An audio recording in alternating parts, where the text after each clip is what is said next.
What is up, everybody? Welcome back to Rebored Podcast. Today we got a super exciting video for you. Today we're going to be ranking the Christopher Nolan movies. All of them, including Oppenheimer, which we just saw yesterday in 70mm film. Let's just preface, though, we support all SAG and writers during this time period. Eric Voss said it was okay. Swear to God. Anyway, we're starting at the bottom with maybe a controversial choice. I don't know. But we're going with Tenet. I think if I had to sum this movie up, Ass. Overly confusing. Ass. It's like the worst. We'll get to Oppenheimer, but I think Oppenheimer is culmination of like the best of Nolan. What was the last movie he did before this? Dunkirk? Tenet. Before Tenet. Dunkirk. So if I had to say, like, without spoiling where Oppenheimer ranks, it's a culmination of all the good of Nolan. I'd say Tenet is a culmination of all the bad. It's like overly confusing for the sake of it. It doesn't really have any sort of character to it, and the characters have no character to themselves. There's no real heart to it. It feels like a cold, sterile movie. Not to say that there aren't good parts about it. It has some cool looking scenes. I like the plane thing when they blow up the plane, and I like if you don't think about it too much, some of the scenes where people are going backwards and forwards are kind of cool. It looks cool, but not much to it. At the end of the day, not much to it. It's dry. The sound mix, like, people criticize Nolan movies.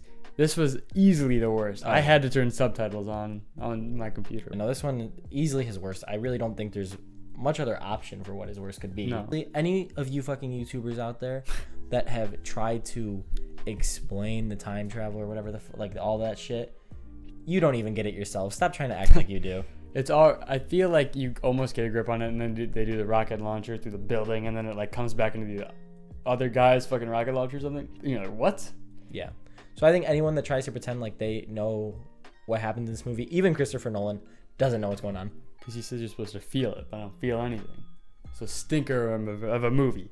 At number 11, we have The Following. So Following is like I don't like it's tough to say it's certainly better than Tenet because it's a 60-minute, very obviously a first film. It feels very student filmy, but it feels like a proto memento in its interesting storytelling. And the thing is, at the end of the day, it doesn't really dive into the character's psyche or anything, but the way it plays with the timeline is fun. The twist at the end is solid. And so for what it's worth, it's 60 minutes. I would, every day of the week, much rather watch Following over Tenet. So I think that I have a confidence in placing here. You also told me that the consensus usually is that this is his worst movie, and you this were often decently what I hear. Surprised when you watched it. Yeah, I mean, I've never heard it's necessarily a bad movie, but yeah, I always see it ranked last. So going in, I wasn't expecting a whole ton, and I wouldn't say I got a whole ton out of it, but I got more than I was expecting. So for what it's worth, I'd check it out at 60 minutes. And it's on like Tubi for free, so might as well. At number 10, we have... Did you even use Tubi to watch it? Well, I tried to use my Flixer, and then I think I put The Following in, and it didn't come up because it's just Following. Okay. At number 10, we have Insomnia. I think this is the most straight Christopher Nolan movie. There isn't any real play with time. There isn't even really any big twist. I think the biggest twist is that the villain is like Robin Williams, even though obviously that's pretty known now that the movie's 20 years out or whatever. But yeah, I mean, you know what? For what it's worth, it's cool to see Al Pacino like go crazy. The end is pretty cool, and there's a couple good sequences. But like, definitely out of his filmography, even Following, I think this stands out the least. It's like one of those movies I would probably describe where it's like, you watch it. You can't really fault it. Yeah. But at the same time, it just doesn't hit for you. I don't know. I can't really point out any criticisms, but like, it has more substance than Following, and it's not the clusterfuck that Tenet is, but it's nowhere near as memorable as anything else that comes above it. So. Yeah, like there's movies I can't fault. Like, I mean, I can't say, well, I mean, I can't fault that one movie. Wait, what? Oh. I can fault that movie. Why are you whispering it like he's gonna show up? I don't know what our viewers think about that movie. I'm gonna try to avoid maybe a possible sensitive topic, but Beau is Afraid's incredible. Beau is Afraid felt like Barbie. No, realistically, I have seen movies where it's like, okay, this is like cinematically masterpiece, but at the same time, I'm like, it just doesn't do it for you. It just doesn't do it. Yeah, and that's all right. And Insomnia is definitely not a cinematic masterpiece, but it doesn't also quite do it for me, so it ranks low. At number 9, we have The Dark Knight Rises. For what it's worth, there are a lot of great, maybe good elements to this movie. Good performances. It feels grand. Some good performances. Others, what else is really good about it? I think my biggest fault with this movie is, Batman Begins and Dark Knight kind of do. Maybe they don't go huge, but they go pretty big. Like there's pretty big stakes, and I think this one feels they need to like one up it, and in doing so, it trips on its feet and like completely falters its plot lines. And like I think it would have been better if it was a smaller story instead of. I think it just gets jumbled in trying to, they did too much. They try. Well, the weird thing is that I've always thought was weird is like Batman's broken in the beginning. He's like an old man kind of, but then they like build him up and break him and then build him again, and you only have so much movie runtime. It's just I thought it was a weird choice. I think Bane's a little bit underdeveloped, and they try to like tie it into Batman Begins with Talia al Ghul's daughter, but I don't know. I think one of the faults of this movie is the fact with what they decided to do with the Dark Knight at the end with Batman. They couldn't really write around it. I saw something where Christopher Nolan said that he was hesitant to make it because no one ever calls a third movie their favorite, which is rare. And self-fulfilling prophecy, might I say, because no one's calling this one their favorite Dark Knight movie. I just think it's like the ending of Dark Knight is amazing, but I also think if it wasn't there, they could have done something a lot easier where it's like Batman is at the height of his career and then he gets broken. For what it's worth, I think that I'd rather have this movie be worse off for the Dark Knight to be as good as it is. I agree. Yeah, you know what? It's not horrible. But at number 8, this one kind of surprised me because watched Dunkirk late and I didn't know where that would rank. And I looked at my list at the end of having my full list, and Batman Begins really low. But you know what? And it's not necessarily bad. I think Cillian Murphy, I have a newfound appreciation. He's incredible in it. I've always thought that, though, to be fair. I thought Scarecrow is a far more interesting villain than Ra's al Ghul. And that's kind of where this movie doesn't work so great for me, because I think the whole ending is a little bit... I just think it would have been better if it was just Scarecrow, to be honest. I think, honestly, it might be the best part of this movie. And you know what? It's cool. It's kind of revolutionary in the genre. The Batcave, I say this. The Batcave looks really cool. It's a bit cheesy now to like try to explain every little detail of how superheroes work or whatever.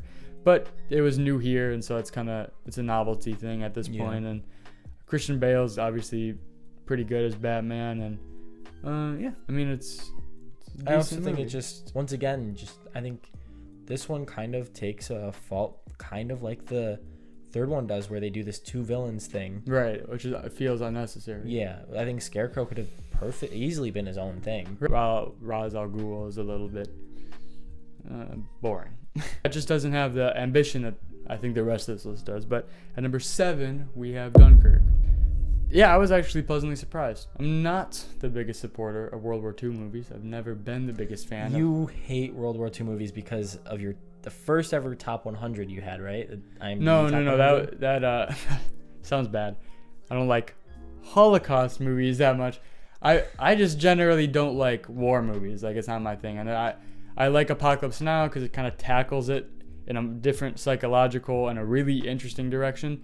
But, like, I've never been a fan of, like, Saving Private Ryan or, like, Thin Red Line aren't movies that I'm, like, drawn to, So, Dunkirk starts, and I'm like, okay, so we have a nice-looking movie, which is the first thing I saw. This is a beautifully shot movie.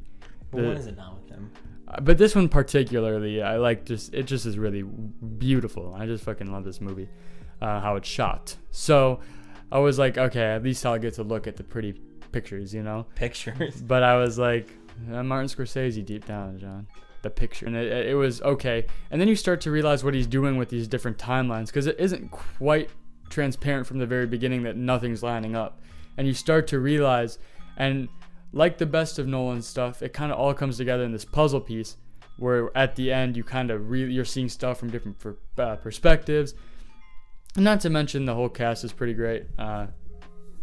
Mr. Styles included. But yeah, I mean, like, obviously Cillian Murphy's small role. It's just cool to see the different perspectives. It feels like a less ambitious Nolan movie, more of like a passion project. But that's the thing. The plot alone isn't anything that I'd be writing home about if not for Nolan's very unique look into it. It makes it interesting. Same thing for when we get to Memento. It's like he has a really good way of making boring ideas really interesting. I believe your review for this one on Letterboxd was I thought this movie was shit until about halfway through. I wasn't messing with this movie until about halfway through. These next 6 movies I think are in a tier of their own. Yeah. These 6 movies are what make Christopher Nolan. All right, at number 6, Pitchforks and Knives. John can defend this movie a little more. We have Inception. To be transparent, it was my choice to put it below, this low, I guess, whatever, not a spot above or whatever. John said it should be a spot above. We used the Letterboxd to break the tie, and Letterboxd says that the next movie is literally just like marginally better. Might change tomorrow. I don't really know how close it is, but it's close. Inception is an incredible movie. It's like, I think it's like the film bro movie of all time. You know, it's up there with Fight Club for sure. Yeah. And it's because, you know, it is like a little bit complicated a little bit, but it's like almost easily digestible. And I'm a big fan of dreams. But the thing, I think that if I have to criticize it, which I don't want to just be out here criticizing it, but, you know, I have to justify my placement, you know. If I had to say what I don't like about it, is it makes dreams that are like so magical, like how David Lynch makes a dream look like a dream in a movie. It's actually crazy. He makes it kind of sterile and very matter of fact, and he has to keep explaining exposition about how exactly dreams work, and it's like, I feel like I would like the movie a little more if it played a little bit more with that. And that's not to say there aren't, you know, cool sequences or whatever. I really like the world building in this But it doesn't feel like a dream. It feels like you're watching like a cool Christopher Nolan movie. You know what I mean? Yeah. No, I think I would also say I found myself more entertained with this one than I did the next one. Fair enough. That's the main thing for these two that it came down to me for, is I felt more entertained with Inception than I did this. And I loved the third act of this one. I loved the whole like vault, like the whole heist kind of thing in like the snowy region. I think it's a really well made movie, and I love the end. I think that this one's interesting because it feels like it like objectively has the most amount of scenes with like emotion with like Cobb's family and stuff, but it never rung a chord with me emotionally. Okay. For whatever, it just felt kind of ingenuine. It felt like Christopher Nolan's like, how do I give Cobb motives? A dead wife. And it's not, by the way, it's not the only time he uses the trope. Yeah. So it kind of felt like you just give her like a brutal death, and then it's like you're supposed to feel for Cobb, but I don't really do. So I could see that, yeah. Cool movie, no doubt about it, but not one of my favorites from Nolan. I wouldn't say, if someone ranked this first, I would think that's absolutely blasphemous, but blasphemous. Exactly. Using big words here. Tragic. At number 5, we have The Prestige. This one shocked the shit out of me when I first watched it. And if I had to make a top 10 twists for my personal watching experience, this might be number 1. This blew my mind the first time I saw it. It almost seems like obvious when you rewatch it, but I think that why I rank it so high isn't only the twist, because if it was, wouldn't be this high. I think the whole movie has a lot of really interesting concepts, and the rivalry is like very tangible. You feel the hate on both sides. It's well written, well done. Not to mention, it's a period piece that has really good set design. And like some incredible action kind of sequences with the magic and stuff.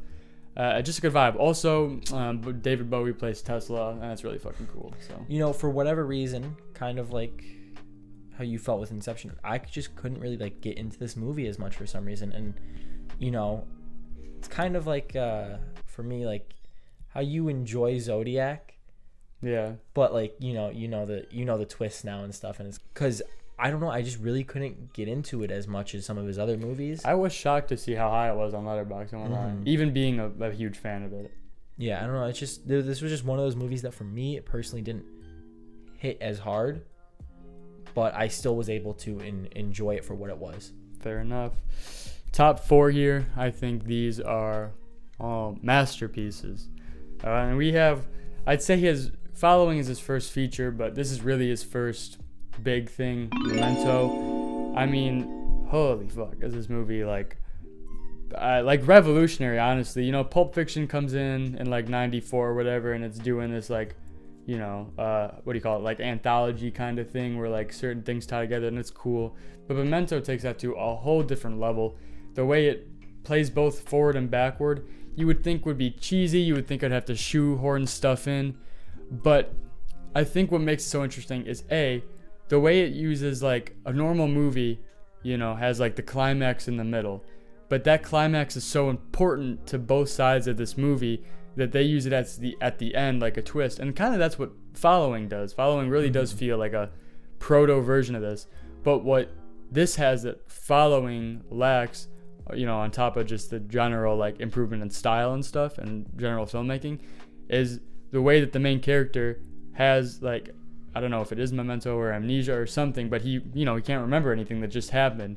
So it works as this kind of like niche storytelling thing to make it interesting, but it also puts you in the character's perspective, and you never know who to trust, and you never know what's going on, and the twist at the end is crazy good. And I mean, there's a reason why it's so highly regarded. I think it's like one of his most watched. It's, you know, it is really something when did special. it come for out? 2000. 2000? Yeah. Top three. Third is The Dark Knight. That's crazy shoehorn. The Oppenheimer. No, The Dark Knight. I have voiced. You know what's interesting about this is that like we've talked about like these Batman movies in like the context of like superhero movies, but when you talk about them in the context of Nolan, it's almost like a whole different like movie. No, yeah, I completely agree. It's weird. I've been known to. I've never been like the Dark Knights, you know, like I'm not on my knees for the Dark Knight, you know what I mean? Yeah, see, like for the next two, I finished at least 100 times. Of course. This one maybe about like 50. Right, and I'm able to really appreciate it. It's grand in scope. It's revolutionary. You can't go without mentioning how good the Joker is. The end is crazy good, and I think that's what makes it special. Is that above being a good Batman movie and whatnot, it's just a good like drama, and it's like it's pretty down to earth for Nolan. You just have like Batman in there, but the way he uses the Joker, it's like it's special because you look at like Jack Nicholson's Joker, and he's very one note, and this one plays with themes of like morality throughout the movie, the way it ties into Batman, and you know you could argue this has a little bit of a why are we doing two villain syndrome that every Nolan movie, Batman Nolan movie has. But you know what? Two-Face is incredible for the themes of this movie, and I think that somehow, in its like 2.5 hour runtime, they find him a really good space. He's not shoehorned. Yeah, he's not too much. He's not too little. I agree. I think, you know, this was the perfect dynamic where the other two with the two villains did not have as good a dynamic. There's a whole ton of iconic action sequences and sequences in general here. The end is heartbreaking. It's a great movie. No doubt about it. I just genuinely think, you know, we won't really, except like for Matt Reeves' the Batman movies and stuff, we won't really get to be able to see a superhero movie that dives this deep into like these dark themes and these themes of morality that we see in this movie, which is shockingly, I feel, rare for a superhero movie. To mention that like having an auteur director not only be attached to the project, but like getting to tell his story.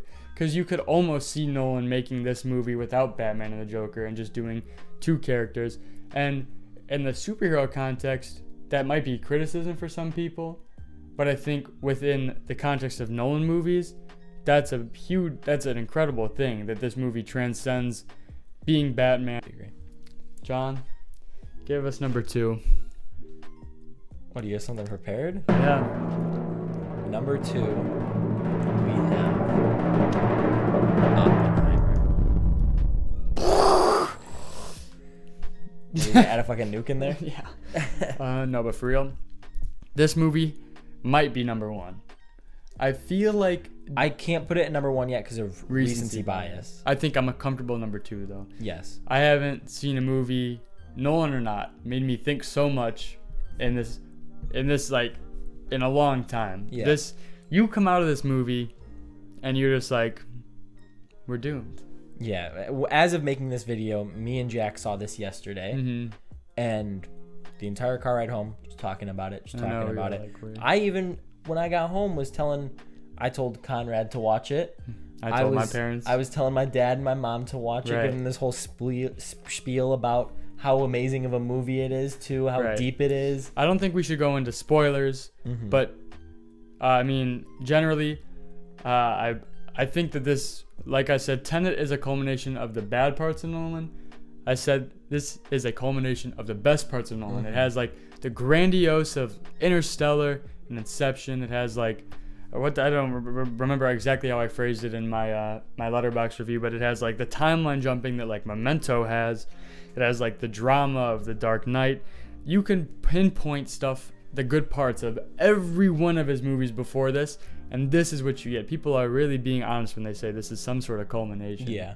One thing I will also say that I love about this movie is not the entirety, but most of this movie is a build up to this one event, right? Mm-hmm. Then you finally get that one event, and you're supposed to kind of not feel happy, but it's what you've been waiting for this entire movie. You're stressing. Right? You're like, are they gonna do it? Yeah, and what's crazy is they pull the rug out. Yeah, but like I don't even know how Nolan really did it, but he made you feel exactly what he wanted you to feel within those next couple moments after. It's like you're in Oppenheimer's eyes because you get caught up in this whole thing, and they're cutting between these timelines, and it sets it up so when it happens, it literally is this like incredible scene of like the climax of the movie, stunning, and then it's like it happens, and you feel like they probably felt, all of them probably felt that day. It's like, what did we just do? Yeah. And the way that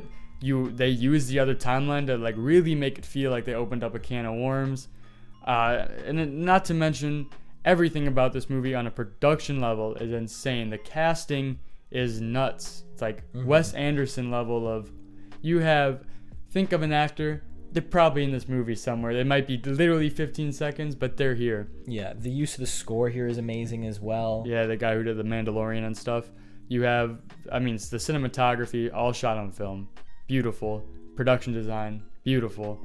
I mean, it's 3 hours, but it definitely, at least to me, didn't feel like it. No. It's July, so we'll see if we even get any more movies with the strike and everything.